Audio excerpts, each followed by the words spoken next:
All right, this is your initial investment planning worksheet overview video. So let's take a quick walk through the initial investment planning worksheet.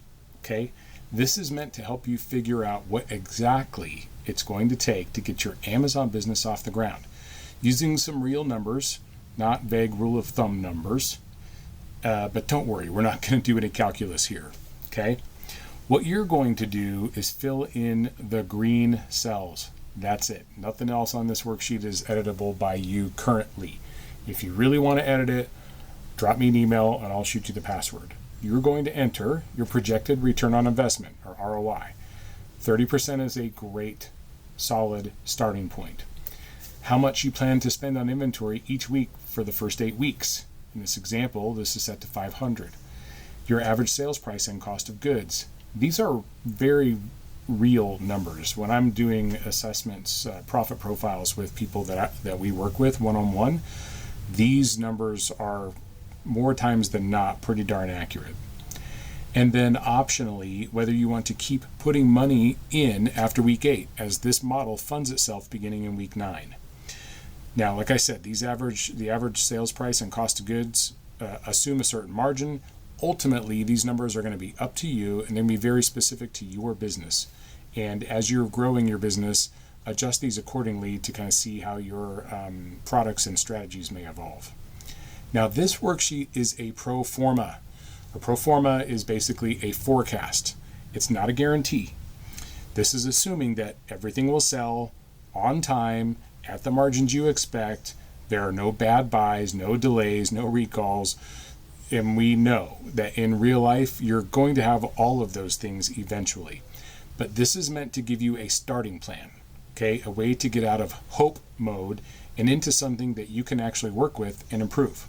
Now, once your numbers are in, the sheet is going to calculate this down here in the blue section.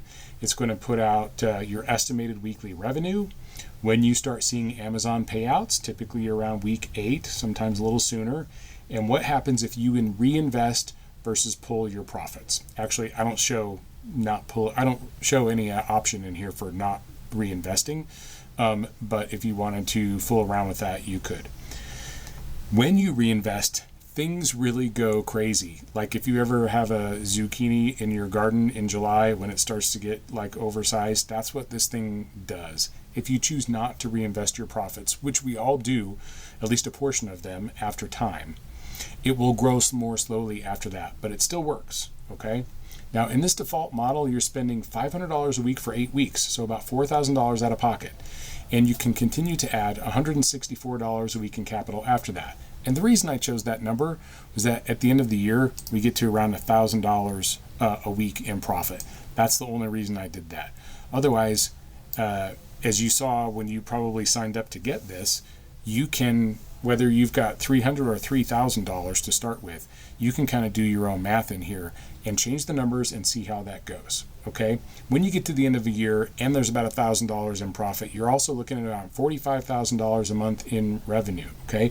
And that's with just under $13,000 out of pocket cumulatively.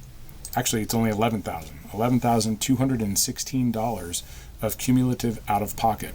And we're about doubling up on that in terms of cumulative profits. The worksheet shows you what happens when you reinvest your profits instead of taking them out, and it's a really powerful way to model out your momentum. Now, I would encourage you, try it with some numbers that are either your numbers today or what you project these numbers to be, what's possible for you from a inventory spend each week. This is about getting moving in the right direction. You got this.